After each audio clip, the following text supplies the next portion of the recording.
عجیب ترین چوری کا واقعہ۔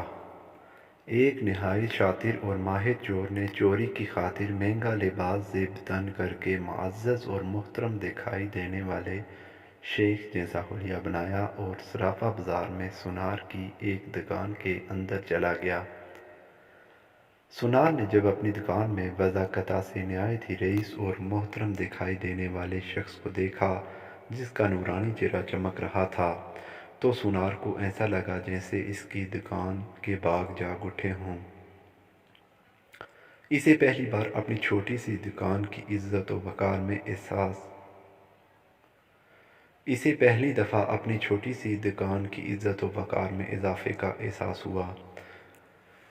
سونار نے آگے بڑھ کر شیخ کا استقبال کیا۔ شیخ کے بروق میں چور نے کہا، آپ سے آج خریداری تو ضرور ہوگی، مگر اس سے پہلے بتائیں کیا آپ کے لیے ممکن ہے کہ آپ اپنی سخاوت سے ہمارے ساتھ مسجد بنانے میں حصہ ڈالیں؟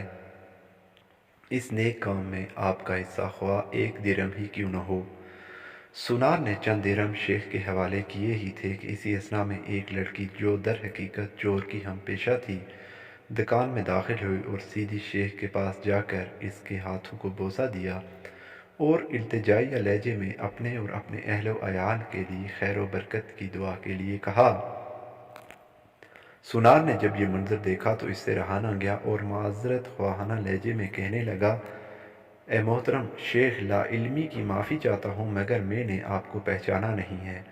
لڑکی نے یہ سن کر تعجب کا اظہار کیا اور سونار سے مخاطب ہو کر کہنے لگی، تم کیسے بد نصیب انسان ہو، برکت، علم، فضل اور رزق کا سبب خود چل کر تمہارے پاس آ گیا ہے اور تم ایسے پہچاننے سے قاصر ہو۔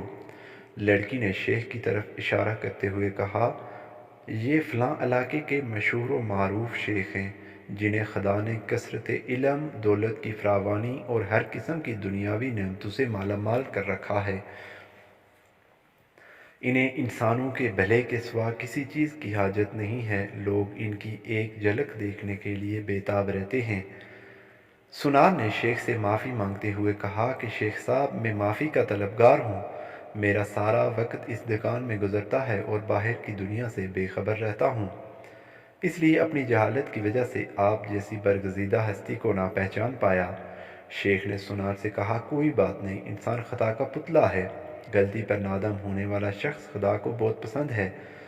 تم ایسا کرو، ابھی میرا یہ رومال لے لو اور 7 دن اس سے اپنا چہرہ پوچھتے رہو، 7 دنوں کے بعد یہ رومال تمہارے لیے ایسی برکت اور ایسا رزق لے آئے گا جہاں سے تمہیں توقع ہی نہ ہوگی۔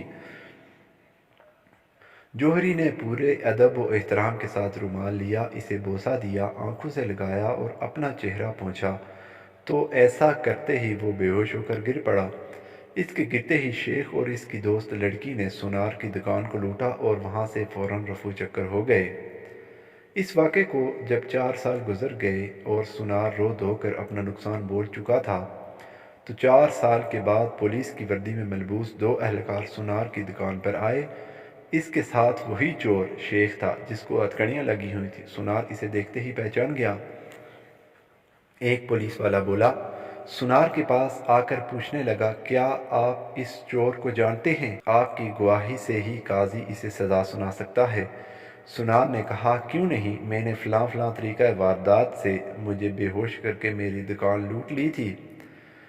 پولیس والا شیخ کے پاس گیا اور اس کی ہتھ کڑی کو کھولتے ہوئے کہنے لگا، تم نے جس طرح دکان لوٹنے کا جرم کیا تھا ٹھیک اسی طرح وہ ساری کارروائی دہراؤ تاکہ ہم طریقہ واردات کو لکھ کر گواہ سمیت قاضی کے سامنے پیش کر کے تم پر فرد جرم عائد کروا سکیں۔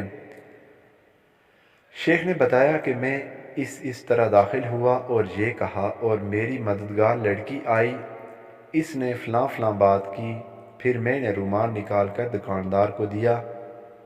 پولیس والے نے جیب سے ایک رومال نکال کر شیخ کو تھمایا۔